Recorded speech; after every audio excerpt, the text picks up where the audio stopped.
અને આપની આ પ્રથમ બેઠક છે। કોંગ્રેસ પ્રદેશ કાર્યાલયે આ બેઠક યોજાઈ રહી છે, જેમાં આમ આદમી પાર્ટીના પ્રદેશ પ્રમુખ ઈશુદાન ગઢવી ભાગ લેવા માટે બેઠકમાં પહોંચ્યા છે। સાથે જ ગોપાલ ઇટાલિયા પણ કોંગ્રેસ કાર્યાલય પહોંચી ચૂક્યા છે। બેઠક મામલે આપ પ્રમુખ ઈશુદાન ગઢવીએ નિવેદન આપ્યું છે। તેઓએ કહ્યું છે કે 26 લોકસભા બેઠક પર પ્રચારની રણનીતિ આજે અમે નક્કી કરીશું। ઉલ્લેખનીય છે કે બે બેઠક પર કોંગ્રેસ કાર્યકરો આપ ઉમેદવારોને મદદ કરવાના છે, અને આ બંને બેઠકો ભરૂચ અને ભાવનગરની આ બંને બેઠક છે, જ્યાં આપ અને કોંગ્રેસ જે છે તે સાથે મળીને ચૂંટણી લડશે। સ્વાભાવિક છે કે આખા દેશની જે પેટા ચૂંટણીઓ હતી વિધાનસભાની, એમની જાહેરાત થઈ। વિસાવદર ગુજરાતમાં પહેલી સીટ હતી જે રાજીનામું આપ્યું હતું, અને અમે તૈયારી પણ ખૂબ મજબૂતાઈથી કરતા હતા, પરંતુ ખબર નહીં એ તો શરત ચૂક હશે કે શું છે, પણ અમે ચૂંટણી પંચમાં રજૂઆત કરવાના છીએ।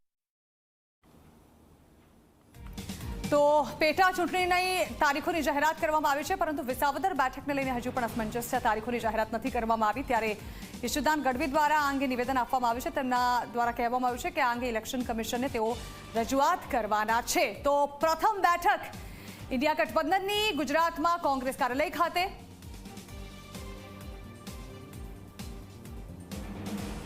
ઇન્ડિયા ગઠબંધન જ્યારે કેન્દ્રમાં લાગુ થયું અને ત્યારબાદ ગુજરાતમાં પણ ઇન્ડિયા ગઠબંધન અંતર્ગત ચૂંટણી લડવાનું નક્કી થયું, ત્યારબાદ સીટ શેરિંગ થઈ। સીટ શેરિંગ બાદ જે માનનીય રાહુલ ગાંધીજીની જે ન્યાયયાત્રા હતી, એમાં માનનીય શક્તિસિંહજીએ અને અમે જોઈન્ટ ઉપસ્થિત રહેવાના થયા, અને ત્યારબાદ અમને સમય નહોતો મળ્યો, કારણ કે સ્વાભાવિક છે કે ચૂંટણીઓના કામોમાં વિવિધ રીતે દૂર દૂર હોવાના કારણે। પરંતુ આજે અમે પહેલી મિટિંગ માનનીય શક્તિસિંહજીને ઓફિશિયલી આજે કરવા જઈ રહ્યા છીએ, જેમાં ઇન્ડિયા ગઠબંધનની જે 26 સીટ છે એમાં મજબૂતાઈથી તમામ પક્ષના આમ આદમીના અને કોંગ્રેસના કાર્યકર્તાઓ મજબૂતાઈથી કામ કરે, એમને પણ ગ્રાઉન્ડ સુધી મેસેજ પહોંચી જાય અને એ રીતે સુચારું વ્યવસ્થિત થાય, એના માટે આજે અમે ચર્ચા કરવાના છીએ।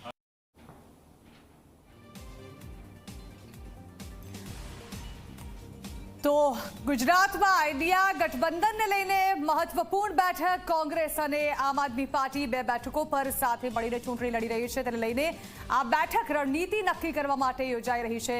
ફરી એકવાર અમિતભાઈ પાસે જઈશું। રાજુ